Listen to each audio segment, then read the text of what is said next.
মাঝরাতে রেললাইনে হাতির পাল, লোকো পাইলটের তৎপরতায় থামল মালগাড়ি, নিরাপদে জঙ্গলে ফিরল শাবক সহ গোটা দল। মাঝরাতে লোকো পাইলটের তৎপরতা ও মানবিক উদ্যোগে বড় দুর্ঘটনার হাত থেকে রক্ষা পেল একটি বুনো হাতির পাল। মঙ্গলবার রাত প্রায় 12:25 নাগরাকাটা চালসা রেলপথের 68 কিলোমিটার এলাকায় রেললাইন পার হওয়ার চেষ্টা করছিল একদল বুনো হাতি ও তাদের শাবক। রেল সূত্রে জানা গেছে, দক্ষিণ পূর্ব রেলের বোকারো স্টিল প্ল্যান্ট গ্রামে ডলোমাইট বোঝাই ডাউন বিএসসিএস ডোলো মালগাড়ির দায়িত্বে ছিলেন লোকো পাইলট সঞ্জিত কুমার এবং সহকারী loco pilot Prince Tiwari.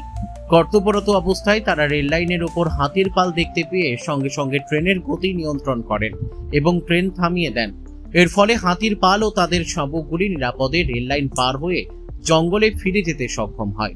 Loco pilot ও সহকারী লোকো পাইলটের এই দ্রুত সিদ্ধান্ত এবং সতর্কতায় সম্ভাব্য দুর্ঘটনা এড়ানো সম্ভব হয়েছে।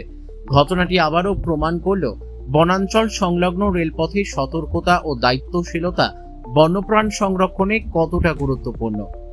Bureau report, Alipurduar Times.